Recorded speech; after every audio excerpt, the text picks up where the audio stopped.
of the great work of our narcotics team, coupled with the work of our homicide team. We not only now send a homicide person to work a suspicious death or a death investigation, we're having to send a narcotics team as well. But these investigations wouldn't have been as complete as they are without the assistance of and the active participation of the Lakeland Police Department and the State Attorney's Office.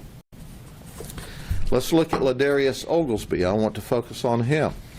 We think 2 people died as a result of the drugs that he sold, and that's still under investigation. Now, the lieutenant will talk in more detail in a few minutes about the fact that Ladarius was also charged with a Tuesday night shooting episode in Lakeland where we recovered the firearm in the search warrant yesterday at the drug house. Where you have drugs, you have firearms. Where you have drugs and firearms, you have violence. Now, I'm going to say this more than a few times today, but for those folks that continue to spread the false fact, represented as the truth, that these are low-level, nonviolent drug offenders, here's your sign. So the next time someone says, you know, these are low-level, nonviolent drug offenders, you can call them this, or I will. They're liars, and they're lying to you. Where there's drugs, there's guns, and there's violence. This is real. This is not the make-up world they want you to think about. Let me say that again. This is real. People are dying. It's not low-level, nonviolent drugs. They're painting this narrative, and I'm almost off on my tirade before I got to my point that says, here is your tirade in my notes. In every one of the houses where we serve search warrants, there were children, young children, as young as 2 years old. In one event where our undercover detectives were buying heroin, there was a 5-year-old child in tow in the vehicle at the time of the heroin transaction. These folks are looking at a minimum mandatory sentence of 25 years. Those we showed you, as well as Tonyo Evans, who's a trafficker, Timothy Brooks, who's a trafficker,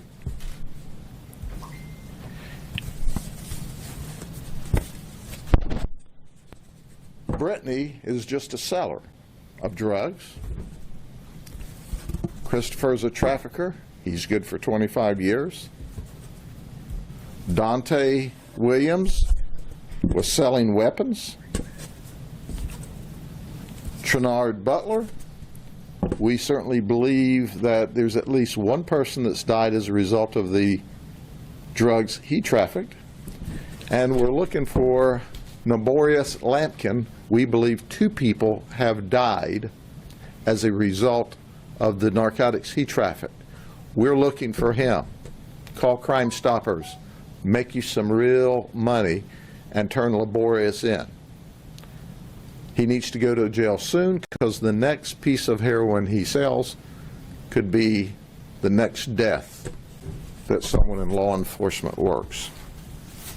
Okay, so there's a 25-year minimum mandatory for trafficking in heroin.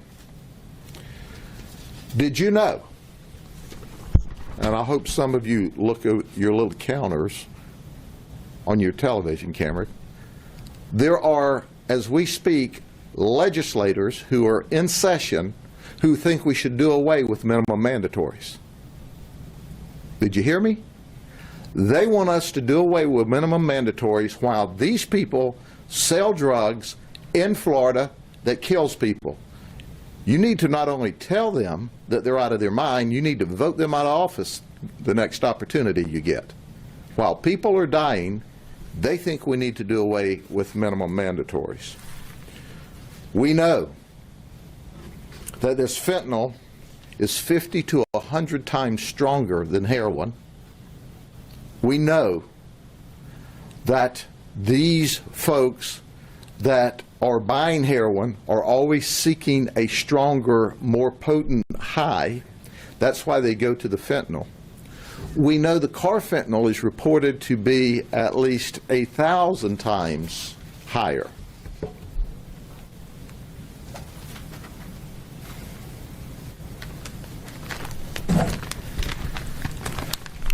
Each one of these very, very small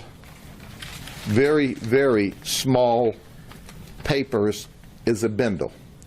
It sells for $8 to $10. I want you to look at this. I'm holding in my hand 600 doses of heroin-laced fentanyl.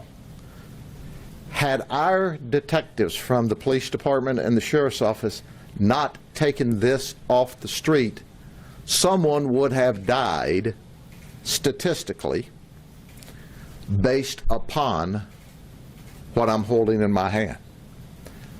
We've taken off 6,000 of these this year alone. 6,000 that we know about.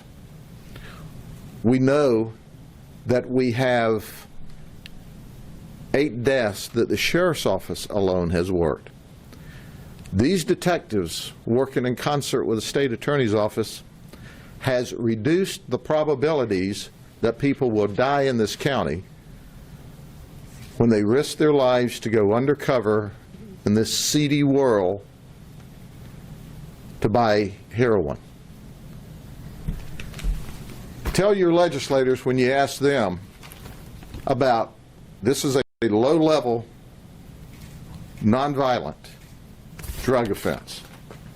6,000 little packets? Are you talking? There are 600 little bitty packets there. And that's how many you've taken off the street? We've taken off 6,000. We took off 600 in just this one group here. We see this fentanyl has been created in China, dumped to Mexico, where they're blending it with the heroin, and it comes here. We have intercepted communications from our search warrants from some of our traffickers and our sellers where they said, man, I know 5 of my people that I sold to that were foaming. Now, whether that means dead or just foaming from an overdose, I can't tell you. We know that some of these traffickers have been asking around, has any of your people died? Do you know anybody that's died from this heroin and fentanyl? Here's how you can help us. There is no minimum mandatory trafficking amount of fentanyl. Possession of fentanyl is a third-degree felony. Whether you have one of those little bindles or you have a pickup truckload of it. And do you know, it's passed, a minimum mandatory has passed, a trafficking amount has passed in the House. When it got to criminal justice in the Senate, go ask him, why did he strip it? The chairman of criminal justice in the Senate stripped the minimum mandatory. Now it's still alive in the Senate, and we need your help because we need fentanyl to have a trafficking amount, and we need a minimum mandatory. But if it was up to the criminal justice chair in the Senate, it's okay for people to die and not be held appropriately accountable for killing people with the sale of heroin mixed with fentanyl. It also makes it more difficult when we start trying to hold people accountable for the deaths, because did they die from the heroin or did they die from the fentanyl, which is a different level. Somebody's trying to make a deal. Sure. Somebody's trying to make a deal right now. Hey, bro, he's in jail.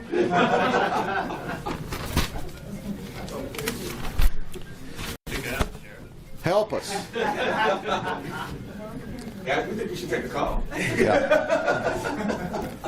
Help us with the Florida Senate.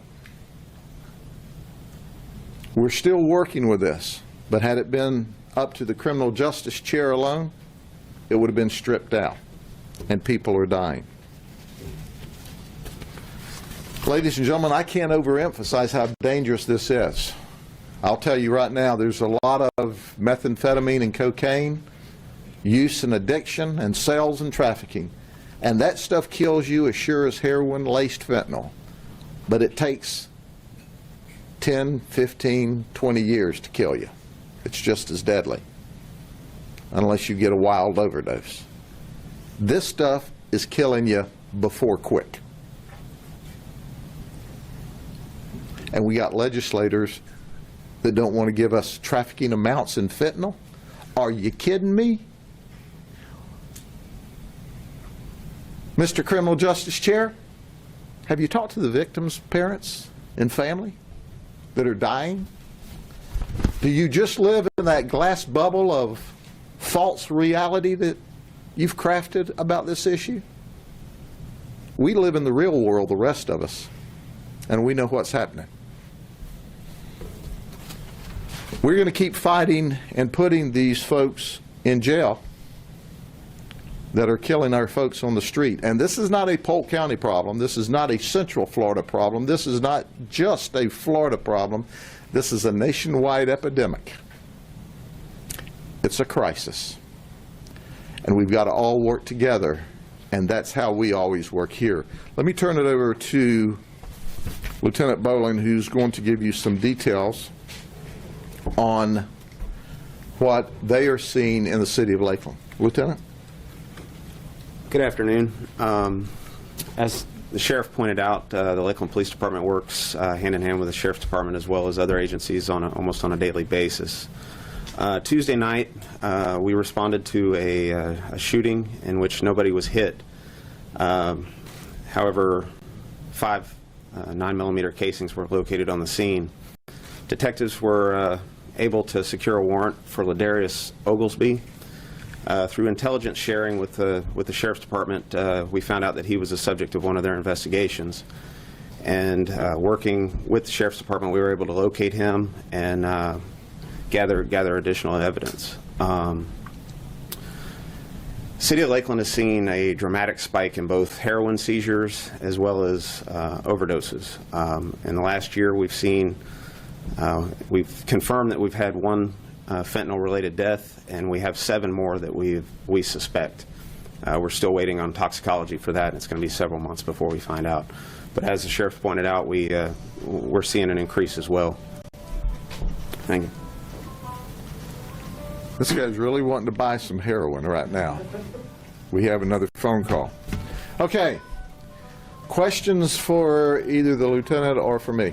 Sure, if you talked about the number of overdose deaths that you've seen, is it spiking throughout the county? Spiking throughout the nation. This is not a county. Our deaths are minimal compared to some counties in the state and some cities and counties across the nation. But one's too many. Yes, sir. Is that because of the heroin use or the fact that fentanyl is now part of that heroin?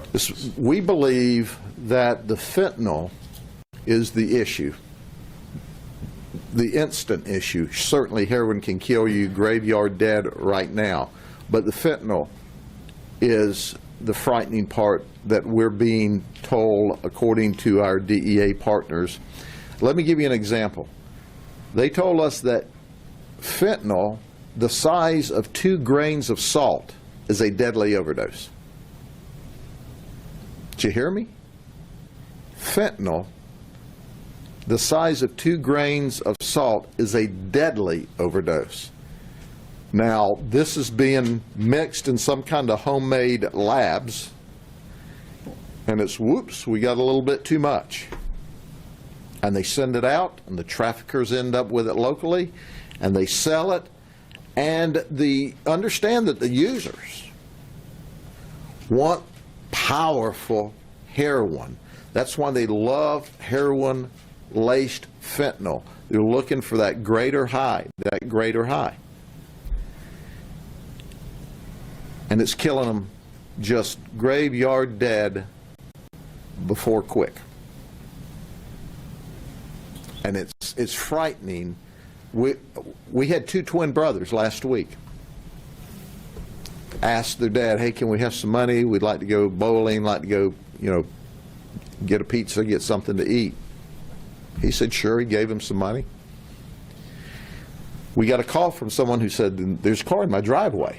The deputy gets there, and here's these two guys knotted out. One of them's dead. The other one we think's going to survive, or we think's going to die, but he survives. And once the hospital rescues him from the grips of death, he says, we went and bought this heroin, and it killed his brother. I wish the Senate Criminal Justice Chair would go talk to that mom and daddy and see if they think there should be a trafficking amount on fentanyl and a minimum mandatory. Sir, have you called Senator Bracy? Do you know people from the Florida Sheriff's Association has? They know. They clearly know. He knows. He doesn't care, because if he cared, we wouldn't be having this conversation today. He doesn't care. He's out for himself. Not what's in the best interest of the people of the state of Florida, not what's in the best interest of these folks that are addicts and using drugs. Not what's, he doesn't care. He doesn't want these traffickers locked up in jail. And if they're not locked up in jail, they're selling drugs and killing people, and he doesn't care. I hope he sees this. You said earlier that that's not Mexico, the heroin in Mexico, but then you also said something about local dealers in Mexico? No, local dealers are importing it. Now, sometimes they get it in larger quantities and they put it in bundles, but for the most part, what we're seeing currently is it's already coming in bundles from Mexico. And we see that synthetic drugs created in China are being imported directly to the United States, but currently we see the fentanyl going to Mexico. In Mexico, they're marrying the fentanyl and the heroin, and they're pre-wrapping it, and then they're selling it, and the traffickers are getting it here. Is there any, And we busted up this group. is there any legit use of fentanyl? There is a legitimate use. It's a painkiller, and those that are in significant pain, you can get a prescription for that. They used to.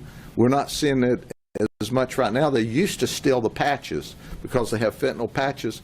We'd catch people that they'd cut up the patch and were chewing the patch. When do you start to see this spiking?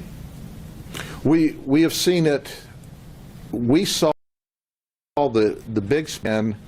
There was one death in January, then there was Miss Crum in February, and it's continuing to rise.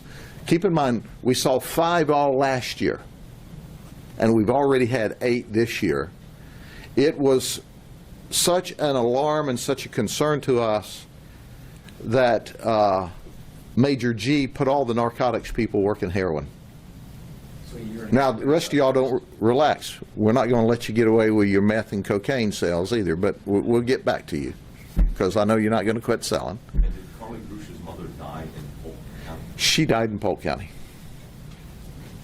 Did you have any fentanyl death before last year? Yes, we had heroin deaths and some with fentanyl, but we see it getting progressively more popular with the user because it's stronger, and as long as the user wants it, these guys will sell it, and people like the criminal justice chair don't want them locked up. Have you heard from Carly Bruce's family or anything like that as far as this epidemic? I personally haven't, but I can tell you that is a residual effect. When your baby is viciously murdered like Carly was, Carly was a victim of murder, but that guy crushed the entire family. And I can tell you indirectly, there's another death as a result of that event. Sure, it sounds like your hands are tied with this whole, they don't want to push it along and you trying to stop it. What you gonna do? Well, the beautiful thing about this is we have a great senator, Latvala, who we're working with, and we think we can get this bill resurrected. We hope. We're trying another process. But Senator Latvala has always been a hero for doing what's right for the people. And certainly we're asking him to work with us. The criminal justice chair is who I'm hot with right now because he's the one that killed it. But there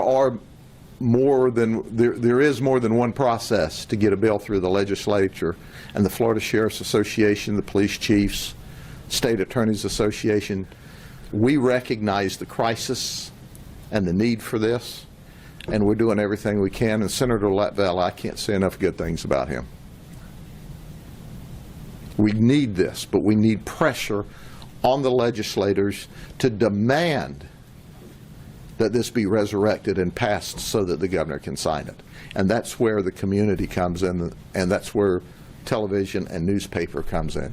You should call your state senators and demand that we get a trafficking amount, minimum mandatory amount of fentanyl. Because right now, one bundle or a truckload is still a third-degree felony. Can you give us any details of the investigation and how you found these people? Well, you can see the lineage. What we did is we worked undercover. We have detectives that work undercover, and we buy drugs for a living. And then we prosecute those people for a living. With the great assistance from Nicole at Intake and our state attorney, Brian Haas. But what alarms us is how instant these deaths are. And we're sensitive, folks. We don't, the people who are dying are committing felonies by possessing and using drugs, okay? Our job's to protect them. Our job's to do everything we can to keep them from dying. We care about them. We care about the drug user. We want to keep them from dying. We want to get them straightened out. We only wished, if you look to see, we're in the business to arrest people, but first we're in the business of saving people's lives. And we're trying to save the heroin user's life today by attacking and arresting the drug trafficker. We care for these victims that are illegally using these drugs. We only wish that the criminal justice chair of the Senate cared as well. Is there any other ways I can badmouth him? I'm trying to think of another one. Okay? Anything else? In one particular part of the county? I might point out that Negron is the one that put him in that place. Negron can take him out of that place. Go ahead. Is it happening more in one particular part of the county? It's happening all over the nation.